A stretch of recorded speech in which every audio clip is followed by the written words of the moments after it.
Hello दोस्तों, राधे राधे, जय श्री राम। कैसे हैं आप सब? हमें उम्मीद है कि आप सब एकदम बढ़िया होंगे। तो आज हम आपको द केरला स्टोरी 2 का एक्सप्लेनेशन देंगे। दोस्तों, इस फिल्म को देखकर मेरी तो रूह कांप गई थी।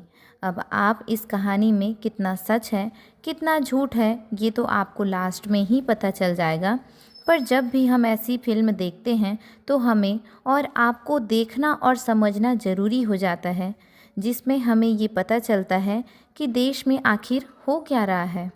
तो दोस्तों, दी केरला स्टोरी 2 की कहानी देश में हो रहे लड़कियों के साथ अत्याचार को बताती है। ज़रा आप ही सोचिए कि इस फिल्म में जो कुछ भी दिखाया गया है, अगर वो एक भी लड़कियों के साथ हुआ होगा तो उस पर क्या गुजरी होगी। जो भी हो, चलिए कहानी शुरू करते हैं। दोस्तों, फिल्म के शुरुआत में हम 3 लड़कियों को देखते हैं जिनके साथ बहुत बुरा होते हुए दिखाया जाता है। जैसा कि पहली लड़की अपने सर का मुंडन करके फांसी लगा लेती है। वहीं दूसरी लड़की की बात करें तो वह घर से निकलकर चुपके से छत पर जाती है और वहां से कूदकर अपनी जान दे देती है। वहीं तीसरी लड़की की बात करें तो उसको मारकर किसी ने दफन कर दिया होता है। तो दोस्तों, अब 2 लड़कियों को हमने देखा था कि उन्होंने खुदकुशी कर ली थी, लेकिन ये नौबत आई कैसे? इससे ये लगता है कि उन लड़कियों पर बहुत ज़्यादा अत्याचार हो रहा था, इसलिए उन्होंने मरना ही सही समझा।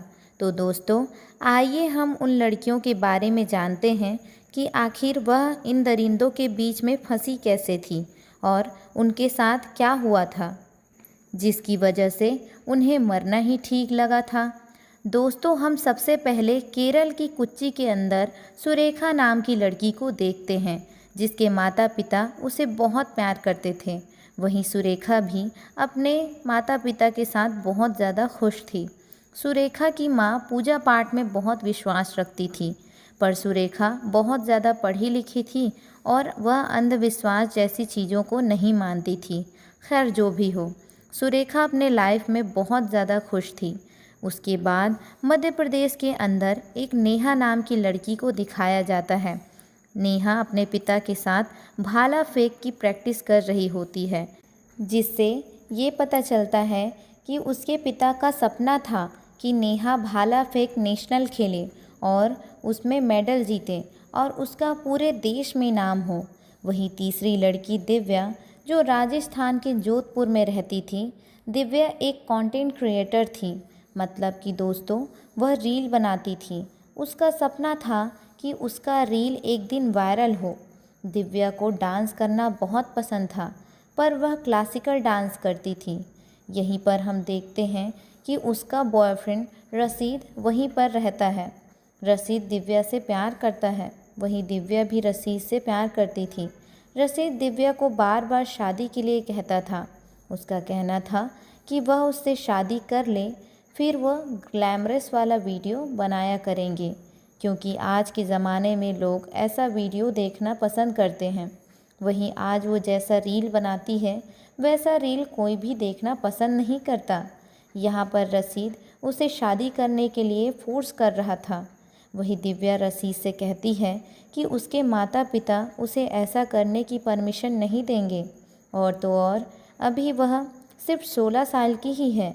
अब रशीद उसे समझाता है कि प्यार की कोई उम्र नहीं होती, वह शादी कर ले, फिर सब कुछ ठीक हो जाएगा।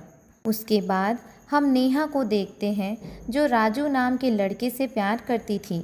यह राजू भी नेहा से शादी करना चाहता था, पर नेहा अपने गेम के वजह से राजू को 2 साल रुकने के लिए बोलती है, क्योंकि उसे लगता था उसे नेशनल प्लेयर बनने में 2 साल लग ही जाएंगे। उसके बाद वह शादी कर लेंगी, क्योंकि अभी वह शादी कर लेगी तो वह कभी भी नेशनल नहीं खेल पाएगी और उसकी आज़ादी छीन ली जाएगी। बट राजू उसे यकीन दिलाता है कि वह जब शादी करेंगे तो वह सबसे पहले उसे शादी का यही गिफ्ट देगा। राजू उससे कहता है कि वह उसे इंडिया के बेस्ट कोच से ट्रेनिंग दिलवाएगा। यह सुन नेहा बहुत खुश हो जाती है। तो दोस्तों, हमने नेहा और दिव्या के बारे में तो अच्छे से जान ही लिया कि वह अपने लाइफ में कुछ ना कुछ बनना चाहती थी। उनका सपना था कि वह एक न एक दिन ज़रूर कामयाब होगी। उनका बॉयफ्रेंड भी उनके सपने को पूरा करने का वादा करते हैं, जिससे दोनों लड़कियां उनकी बात से बहुत ही ज़्यादा खुश हो जाती हैं। तो दोस्तों, ये तो रही नेहा और दिव्या की बात। अब आइए सुरेखा के बारे में जानते हैं, जो कुच्ची में रहती है। दरअसल दोस्तों, उसका भी एक बॉयफ्रेंड था जिसका नाम था सलीम। सलीम शादीशुदा था और उनके 2 बच्चे भी थे, बट उसने सुरेखा से वादा किया था कि वह अपनी बीवी को तलाक देने वाला है। उसके बाद वह दोनों शादी कर लेंगे। सुरेखा हिंदू परिवार से थी, वहीं सलीम मुस्लिम परिवार से, तो उनकी शादी में तो दिक्कत थी ही। इसमें सुरेखा का कहना था कि वह शादी एक ही शर्त पर करेंगी कि वह उसे शादी के बाद धर्म परिवर्तन नहीं करना है। मतलब कि वह हिंदू धर्म में है तो हिंदू धर्म में ही रहना चाहती है। सलीम उसे समानता के बारे में कहता है कि हमारे देश में सभी धर्म एक ही समान है। यह सुनकर सुरेखा बहुत खुश हो जाती है। उसके बाद सलीम अपने बात का और विश्वास दिलाने के लिए कहता है कि अगर सुरेखा तुम चाहो तो हम दोनों लिविंग रिलेशनशिप में रह लेते हैं, तुम्हें मेरे बारे में और अच्छे से पता चल जाएगा। और ये बात सुरेखा को बहुत अच्छी लगती है, पर अपने माता पिता से एक बार परमिशन लेना चाहती थी। उसके बाद सुरेखा अपने माता पिता को सलीम के बारे में बताती है और उसे सलीम के साथ कुछ दिन के लिए लिविंग में रहना है, यह उनसे कहती है। दुनिया का कोई भी माँ बाप इसकी परमिशन नहीं देने वाला, इसलिए वे इसके खिलाफ थे। पर सुरेखा उन्हें समझाती है कि वे पढ़े लिखे लोग हैं, उन्हें ऐसा नहीं सोचना चाहिए। और रही बात सलीम की, तो वो बहुत अच्छा लड़का है। सुरेखा का पिता उसके धर्म को लेकर भी बातें बोलता है। कहते हैं कि तुमसे शादी नहीं करेगा वो, और करेगा भी तो एक दिन तुमसे धर्म बदलने को बोलेगा। सुरेखा ने इस पर कहा कि उसने ये सबसे पहले ही क्लियर कर लिया है, चाहे कुछ भी हो जाए लेकिन वह धर्म परिवर्तन नहीं करेगी। हालांकि वह शादी नहीं करना चाहती थी, वह चाहती थी कि वह ज़िंदगी भर रिलेशनशिप में ही रहे। फिर उसके पिताजी ने उसके बच्चों के बारे में पूछा, अगर तुम्हारे बच्चे होंगे तो वो किस धर्म के होंगे। इस पर सुरेखा कहती हैं कि मुझे धर्म के बारे में नहीं पता, क्योंकि उसे बचपन से ही पूजा पाठ के बारे में सिखाया ही नहीं गया। चाहे मेरे बच्चे जिस भी धर्म को अपनाएं, बस वो खुश रहें। तो यहाँ पर सुरेखा सलीम के साथ रहने के लिए लड़ पड़ती है। हालांकि उसके माता पिता को उसे ऐसा करने की इजाज़त नहीं दे रहे थे, पर सुरेखा उनकी बात नहीं मान रही थी। तो दोस्तों, सुरेखा का अपने माता पिता के साथ झगड़ा हो चुका था और वो उनके खिलाफ जा ही रही थी। वहीं दूसरी तरफ दिव्या का भी माता पिता के साथ झगड़ा हो जाता है, क्योंकि रसीद के कहने पर दिव्या ने छोटे छोटे कपड़े पहनकर रील बनाना शुरू कर दिया था, जिससे उसके व्यूज़ भी अच्छे आ रहे थे और उसकी वीडियो वायरल भी हो रही थी, जिस वजह से दिव्या बहुत खुश थी। तभी एक दिन उसकी रील उसके पिता देख लेते हैं। वह दिव्या पर खूब भड़कते हैं। तब दिव्या भी उनके साथ लड़ पड़ती है, क्योंकि दिव्या को लगता है कि वो उनकी आज़ादी छीनना चाहते हैं और दिव्या बहुत ही ज़्यादा गुस्सा हो जाती है। इस पर उसकी माँ उसका फ़ोन तोड़ देती है, जिससे दिव्या को और ज़्यादा बुरा लगता है। तब दिव्या को ये लगता है कि उनके माता पिता उसकी आज़ादी छीन रहे हैं और वही रसीद उसका बहुत ख्याल रखता है। दिव्या रोते हुए रसीद को कॉल करती है और उसे सारी बात बताती है। तब रसीद और बोल देता है कि मैं तो पहले से ही कह रहा था कि भाग चलते हैं, जिसके बाद दिव्या रसीद के साथ भागने का फ़ैसला लेती है। उसके बाद हम नेहा को देखते हैं, जो राजू के साथ मंदिर आई होती है। नेहा चोरी छुपा राजू से मंदिर में ही मिलती थी। यहाँ राजू उससे कहता है कि एक बार अगर नेहा उससे अपनी मर्ज़ी से शादी कर ले तो सब कुछ ठीक हो जाएगा। वहीं नेहा का कहना था कि वह अगर भागकर शादी करेंगे तो उसके घर वाले उसे नहीं अपनाएंगे, पर राजू उसे कैसे भी कन्विंस कर लेता है कि एक बार हम शादी कर लेंगे तो घर वाले हमें हर हाल में अपनाएंगे। तो दोस्तों, यहाँ पर राजू जैसे तैसे नेहा को शादी के लिए मना ही लेता है और उससे मंदिर में ही शादी कर लेता है। इधर नेहा के माता पिता उसके लिए रिश्ता ढूंढ रहे होते हैं। उन्होंने उसे बोला था कि वह संडे को खाली रहेंगी, क्योंकि उसे देखने लड़के वाले आ रहे हैं। अब दोस्तों, संडे के दिन जैसे ही नेहा को लड़के वाले देखने आते हैं, उसकी माँ उसको तैयार होने को बोलती है, लेकिन नेहा ने तो पहले ही राजू से शादी कर ली थी। उसे मजबूरन अपनी शादी की बात घर वालों को बतानी पड़ी। यह सुनकर उसके माँ पापा बहुत गुस्सा हो जाते हैं और उसे घर पर ही नहीं देखना चाहते। तो दोस्तों, इस तरह तीनों लड़कियां अपने माता पिता के खिलाफ जाकर अपना घर छोड़ देती हैं। जैसा कि नेहा राजू से शादी कर लेती हैं, तो नेहा राजू के साथ उसके घर चली जाती है। इधर सुरेखा की बात करें तो वह अपने पेरेंट्स के खिलाफ जाकर सलीम के साथ रिलेशनशिप में चली जाती है। वही दिव्या की बात करें तो दिव्या चोरी से रसीद के साथ भाग जाती है। जब उसके माता पिता को ये बात पता चलती है तो वह उसे बहुत ढूंढते हैं, लेकिन यहाँ तो दिव्या रसीद के साथ शादी कर ली होती है, वो भी मुस्लिम धर्म से। तो दोस्तों, तीनों लड़कियां तो घर से भाग चुकी थीं, लेकिन उनके माता पिता पर क्या बीत रही थी शायद उन्हें ही पता था। वह किस दर्द से गुजर रहे थे ये उन्हें ही महसूस हो रहा था। हालांकि उनको पता था कि उनकी बेटी जो कर रही है वो गलत है, लेकिन वह क्या करते थे, वो मजबूर थे। तो दोस्तों, आइए देखते हैं कि घर छोड़ने के बाद सुरेखा, नेहा और दिव्या का क्या हाल हुआ। सबसे पहले हम दिव्या को देखते हैं।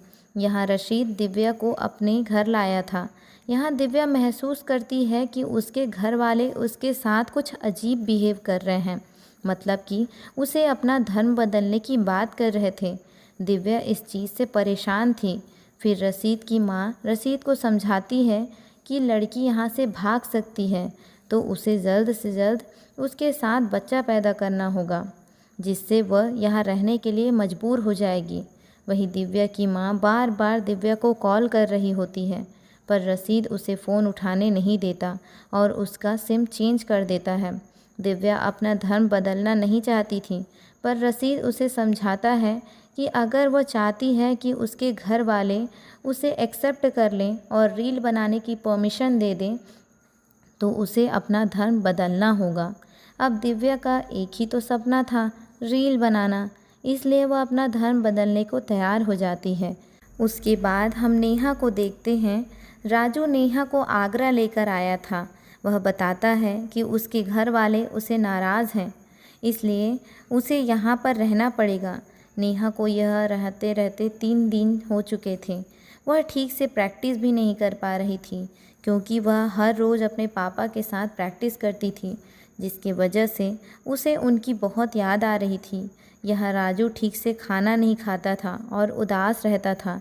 नेहा को लगता है कि उसको काम नहीं मिल रहा, इसलिए वह परेशान है, पर राजू की परेशानी का कारण कुछ और ही था। राजू एक शाम नेहा को बताता है कि वह हिंदू नहीं, एक मुस्लिम है। उसका असली नाम फैज़ान है। यह सुन नेहा उसे थप्पड़ मारती है और ज़ोर ज़ोर से चिल्लाने लगती है। अब फैज़ान यहाँ पर इमोशनल बातें करता है कि उसने ये सब अपने प्यार के खातिर किया। अगर वो ये सब पहले बता देता तो वह प्यार नहीं करती और मैंने तुम्हारे लिए अपना परिवार छोड़ दिया। फैज़ान की इमोशनल बातें सुनकर नेहा का दिल पिघल जाता है और नेहा मान जाती है। अब फैज़ान खुशी खुशी अपने घर लाता है। तो दोस्तों, यहाँ पर हम देखते हैं कि नेहा और दिव्या का धर्म परिवर्तन कर दिया जाता है और दोनों अपनी मर्ज़ी से कन्विंस होकर अपने धर्म को बदल लेती हैं। दिव्या का नाम आलिया रखा जाता है, वहीं नेहा का नाम नफीज़ा रखा जाता है। तो ये तो रही नेहा और दिव्या की बात।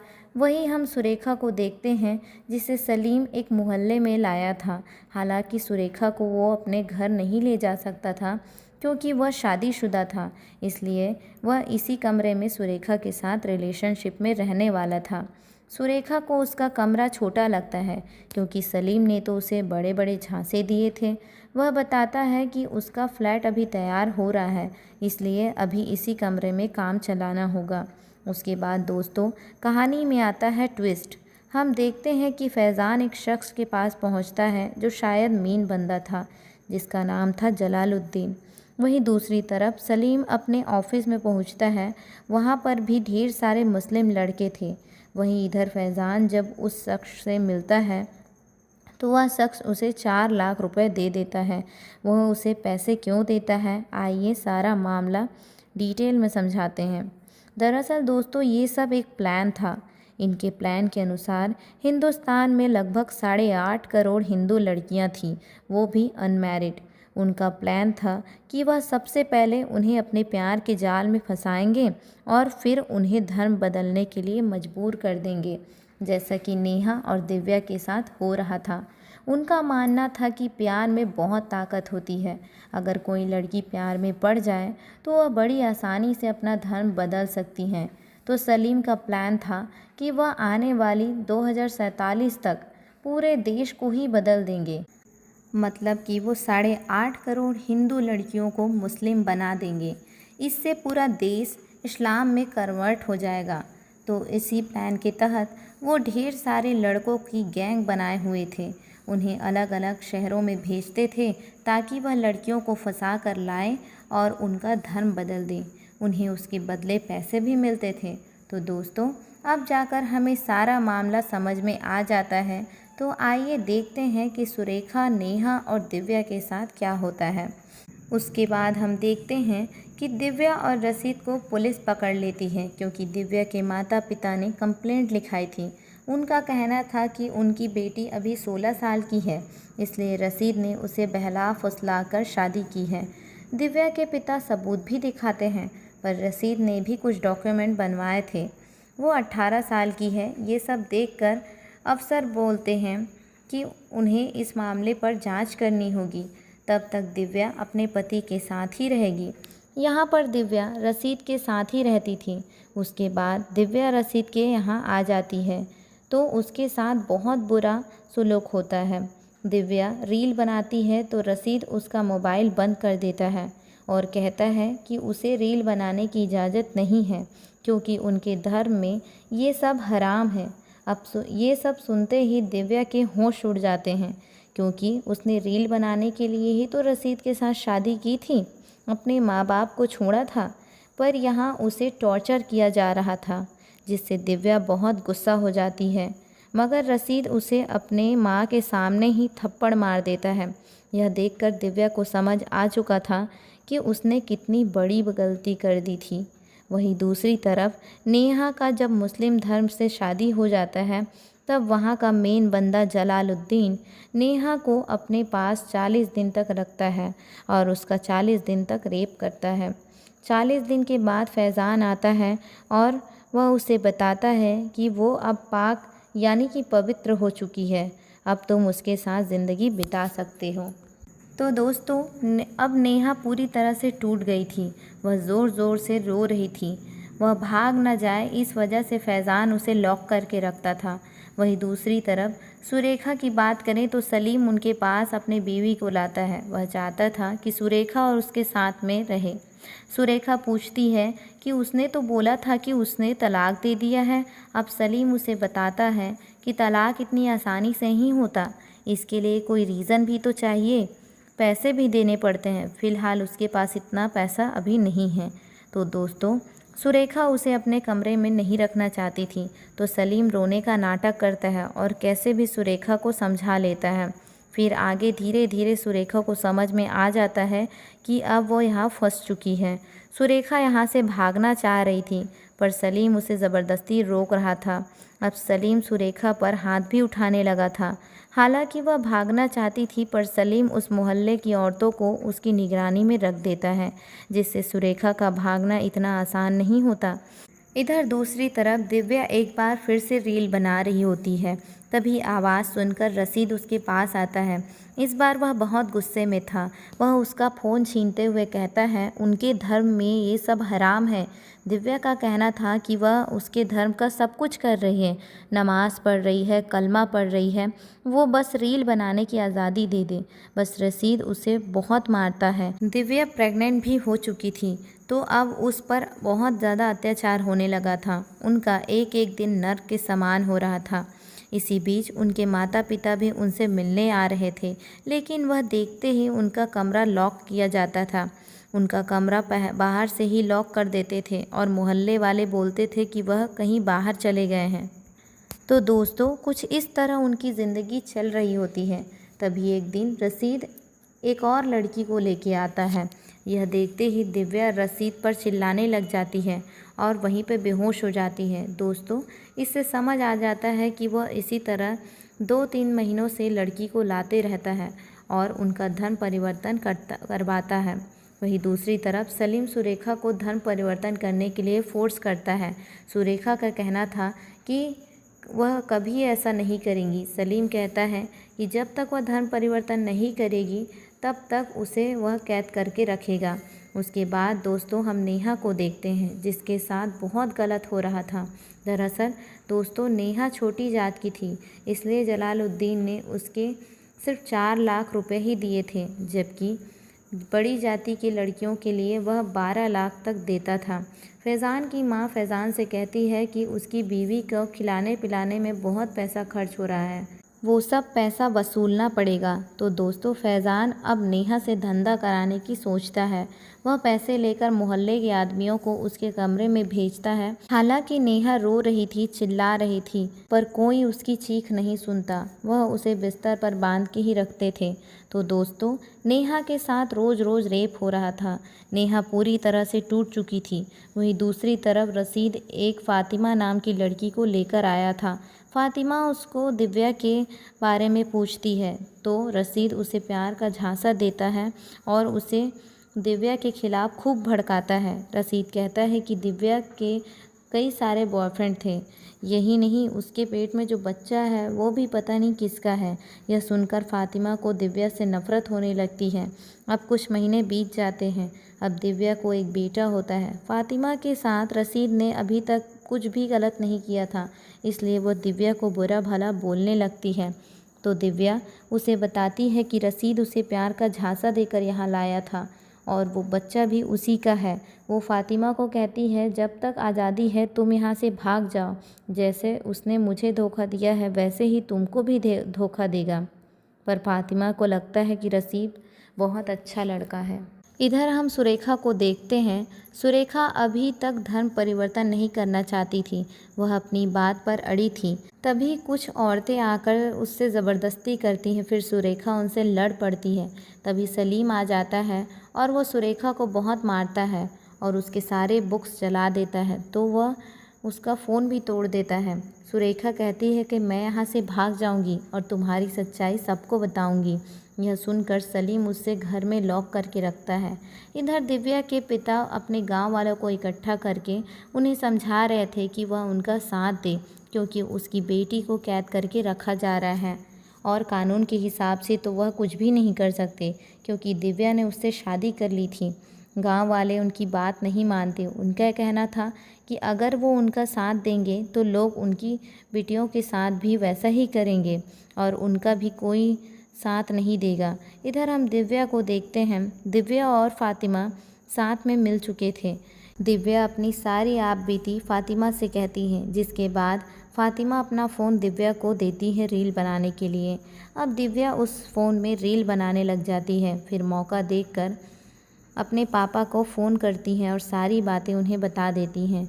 वो यहाँ फंस चुकी है। दिव्या के पिता का कहना था कि बस वो एक वीडियो बनाकर भेज दें, इसके बाद ही वो कुछ कर सकते थे। जिसके बाद दिव्या वीडियो बनाती है और अपने पापा को भेजने लगती है। तभी वहाँ रसीद आ जाता है। उसे देखकर दिव्या तुरंत फ़ोन को छुपा देती है। फिर रसीद कमरे से बाहर जा रहा था, तभी फ़ोन बजने लग जाता है और उसकी आवाज़ रसीद सुन लेता है। तब रसीद समझ जाता है। वो उसका फ़ोन छीनने की कोशिश करता है, पर दिव्या नहीं मान रही थी। तभी फ़ातिमा भी दिव्या का साथ देने लगती है और रसीद से लड़ने लगती है। तब रसीद उसको भी मारने लगता है। तब रसीद दिव्या का सर दीवार पर ज़ोर ज़ोर से पटकने लग जाता है, जिससे दिव्या की तुरंत ही मौत हो जाती है। इधर सुरेखा के पास फिर से सलीम आता है। इस बार वह उसके लिए बीफ मतलब गाय का मांस लेकर आया था खाने के लिए। सुरेखा उसे खाने के लिए बिल्कुल भी तैयार नहीं थी, लेकिन सलीम और वो सारी औरतें उसे ज़बरदस्ती बीफ खिलाती हैं, जिसके बाद सुरेखा उल्टियाँ करने लग जाती हैं। जिसके बाद सुरेखा कुछ लेटर्स लिखती हैं, जिसमें वो अपनी सारी सच्चाई लिखती है और अपनी मौत का जिम्मेदार सलीम को बताती हैं। तो दोस्तों सुरेखा यहाँ पर सबसे पहले अपने सर का मुंडन करती हैं और फिर कमरे में फांसी लगा लेती हैं। वहीं दूसरी तरफ दिव्या मर चुकी थी। उसके मरने से रशीद के घर वालों में काफ़ी चिंता की लहर थी। वह सोच रहे थे कि वह दिव्या को कैसे दफन करें, जिसके बाद रशीद दिव्या को छोटे छोटे टुकड़ों में काट कर बोरी में भर देता है और उसे बाहर जाकर दफन कर देता है। वहीं इधर हम नेहा को देखते हैं जो कमरे से चुपके से निकलकर छत पर चल देती है और छत से कूदकर बाहर भाग जाती है। जिसके बाद हम सुरेखा के शव को देखते हैं। वहां पुलिस आ चुकी थी। वह उस घर की तलाशी ले रहे थे जिससे उन्हें वहां सुरेखा का आईडी कार्ड मिलता है जिसमें उनका नाम सुरेखा था। और तो और उन्हें सुरेखा का लिखा हुआ लेटर भी मिल जाता है जिसमें पुलिस को पता चल चुका था कि ये सब सलीम का किया धरा है। तब पुलिस सलीम को ढूंढने का ऑर्डर देती है। वहीं दूसरी तरफ नेहा भागकर पुलिस स्टेशन जाती है और पुलिस को सारी बात बताती है जिससे पूरे शहर में हाहाकार मच जाता है। हम देखते हैं कि जितने भी हिंदू समुदाय के लोग हैं वो एक हो जाते हैं। वो शहर में जमकर हाहाकार मचाते हैं। वहीं इधर सलीम को पकड़ लिया जाता है और इधर फैज़ान और रशीद को भी पकड़ लिया जाता है। पुलिस धीरे धीरे उनके ज़रिए उनकी गिरोह का पता लगा लेते हैं। मतलब कि दोस्तों, हमने देखा था कि इस काम में बहुत सारे लोग शामिल थे। पुलिस धीरे धीरे करके सबको पकड़ लेती है और उन्हें बहुत मारते हैं और उनका घर भी तोड़ देते हैं। तो दोस्तों, नेहा और सुरेखा के लेटर से ये सब हो पाया था। तो तीनों लड़कियों में से 2 की तो जान चली गई थी। अब यहाँ पर कहानी समाप्त हो जाती है। पर इस कहानी का आइडिया आया कहाँ से? क्या ये कहानी सच है या बस एक मनगढ़ंत स्टोरी? आइए इसके बारे में क्लियर करते हैं। तो दोस्तों, फिल्म के एंड में मेकर्स ने इसका प्रूफ भी दिया है। वह सबसे पहले इस केस के बारे में बताते हैं। साल 2025 में जलालुद्दीन और झांगुर बाबा को एक्सपोज किया गया था। उनका यह भी आरोप था वह लड़कियों को लड़कों द्वारा फंसवाते थे और उनका धर्म परिवर्तन करवाते थे। उसके बाद 2024 की एक केस के बारे में बताया जाता है जिसमें मोहम्मद उमर गौतम नाम के एक शख्स पर आरोप था कि उसने लगभग 1000 लड़कियों का धर्म परिवर्तन किया था। उसे इस वजह से आजीवन कारावास की सज़ा हुई थी। दोस्तों, ऐसे ना जाने कितने मामले थे जिसे पुलिस ने हाल ही में एक्सपोज किया था, जिस बेस पर इस फिल्म को बनाया गया है। अब दोस्तों, आप सबको क्या लगता है हमें कमेंट में ज़रूर बताइएगा। और ऐसी ही नए नए फिल्मों के एक्सप्लेनेशन के लिए हमारे चैनल को सब्सक्राइब ज़रूर कीजिएगा। तब तक के लिए थैंक यू। राधे राधे।